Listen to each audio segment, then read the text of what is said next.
There's a generation that can organize a global protest in 48 hours, but struggles to order pizza over the phone. They'll share therapy breakthroughs with thousands of strangers, but feel paralyzed asking someone on a date in person. If you were born between 1997 and 2012, you've been called fragile and resilient, lazy and activist, disconnected and hyper-aware. Both descriptions are somehow true. You're Generation Z, and the contradictions aren't character flaws. They're adaptive responses to a world that changed the rules while you were still learning the game. Let's start with where you actually grew up. Not in bedrooms or classrooms, but inside algorithms. Neuroscientists talk about neuroplasticity, the brain's ability to wire itself around its environment. For Gen Z, that environment was a glowing rectangle. Notifications arrived before emotional vocabulary. Your nervous system learned to expect stimulation the way previous generations expected daylight. People say Gen Z has an 8-second attention span, but that's wrong. Your attention isn't shorter, it's faster and more selective. After processing thousands of posts daily, you developed a highly sensitive authenticity filter. If something doesn't feel genuine within seconds, you scroll. Not because you're shallow, but because survival in the attention economy requires ruthless efficiency. This is why many of you report feeling both overstimulated and empty simultaneously. Your brains were trained to consume at the speed of a river, while human emotions still move at the speed of rain. The mismatch lives in your body. Psychologists use a term called locus of control, the feeling of where power over your life actually exists. For baby boomers, the answer was simple: work hard, stay loyal, climb the ladder. The economy rewarded patience like a promise kept. That environment nurtured an internal locus of control, the belief that effort equals outcome. You grew up watching a different equation. Parents lost homes in 2008, tuition tripled while wages flatlined. You entered adulthood during a pandemic that laid people off with a Zoom call. You did the math on housing prices and realized the American dream now requires 2 full-time incomes, a side hustle and a miracle.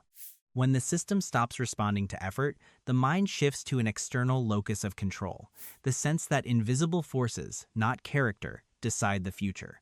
Older generations call this laziness. Psychology calls it learned helplessness. This is where quiet quitting grew, not from apathy but from a broken contract, so you optimize differently. You value flexibility over titles, sanity over prestige, boundaries over loyalty. What looks like low ambition is a rational response to an economy that stopped keeping its promises. Hope didn't disappear. It became cautious, suspicious, and conditional. You're the most connected generation in human history and statistically the loneliest. You wake up inside group chats, fall asleep to live streams, and carry entire communities in your pockets. Yet many of you describe a strange, hollow feeling, surrounded by voices, but rarely touched by one. Psychologists call part of this parasocial relationships. You spend hours with a streamer, laugh at their jokes, watch them eat breakfast, and feel like you know them. Your brain releases oxytocin, the bonding hormone, just like with a real friend.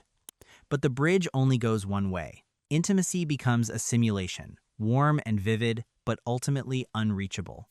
Meanwhile, real-world connections demand risk. Awkward pauses, unreadable faces, rejection. Digital interaction is clean, human interaction is messy. Over time, social muscles weaken. According to the American Psychological Association, many Gen Zers step into adulthood, fluent in emojis but anxious in eye contact. Dating apps multiply options but thin out commitment. Third places where friendships used to grow, malls, churches, community centers, quietly disappeared. Connection turned into a marketplace. People into profiles. So the generation that can reach anyone anywhere often ends up sitting alone with their phone, waiting to feel real.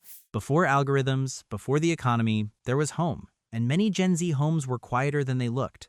Your parents were asked to be everything at once: providers, friends, therapists, and perfect online families. 2 incomes became mandatory. Even in loving households, exhaustion moved in like an uninvited roommate. Attachment theory tells us that children learn what relationships feel like long before they understand what they mean. When caregivers are stressed, distracted, or emotionally unavailable, a child doesn't conclude, "My parent is overwhelmed." The child concludes, "My needs are too much." Previous generations inherited identities like old furniture, heavy, and predefined. You inherited a construction site. For Gen Z, the self isn't a destination, it's a draft. Careers can change 5 times. Pronouns can shift, aesthetics can be rebuilt overnight. Yet living in a permanent beta version of yourself carries its own vertigo. If everything is possible, nothing feels solid. Algorithms quietly participate in this process. The platforms that entertain also suggest who you might be, what music matches your mood, what politics fit your feed. Identity becomes a collaboration between inner desire and digital recommendation. This is why many of you speak of feeling fragmented. One version at school, another online, another with family. The self turns into a playlist rather than a single song. Research on filter dysmorphia shows the pain of not resembling your digital twin. You grew up meeting your edited reflection first.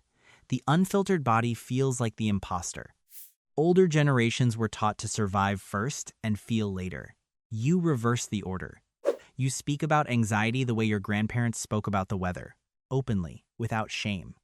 Therapy isn't a last resort, it's a maintenance plan. According to the Behavioral Risk Factor Surveillance Survey, poor mental health days per month spiked from 355 to over 6 days among young adults aged 18 to 25 between the late 90s and 2020. What once sounded like a confession now sounds like vocabulary. Boundaries, triggers, burnout, dissociation. Language changes what pain can become. When a feeling has a name, it stops being a monster in the dark and turns into a problem with edges. You grew up during collective wounds, pandemic isolation, school shooting drills, endless footage of disasters in your pockets.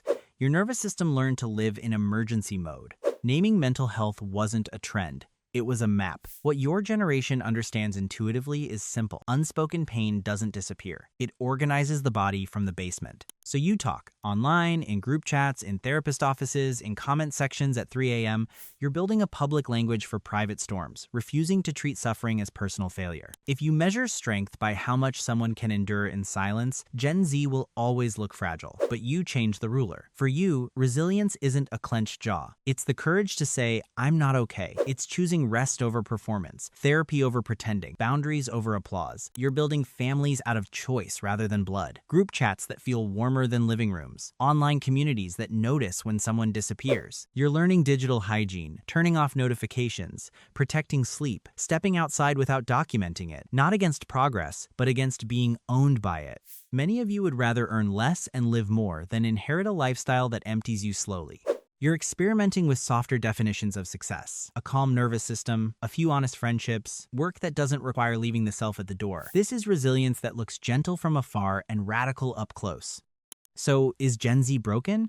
Or are you simply the first to breathe the air the rest of us will soon inhale? Every generation believes the one after it is weaker. Yet, history often tells the opposite story. The young aren't symptoms of decline. They're sensors of change. The anxiety you carry may be the nervous system of a planet under pressure. Your refusal to accept empty work may be the early blueprint of a fairer economy. Your openness about mental health may be the language future families speak fluently. You're not destroying the old world out of spite. You're testing it for cracks. Perhaps the real question isn't what's wrong with Gen Z, but what your discomfort is trying to warn us about. Loneliness disguised as connection, progress without meaning, growth without care. If we listen instead of judging, you might teach us how to be human in a century that forgot the instructions. If this resonated with you, I'd really appreciate you subscribing to the channel.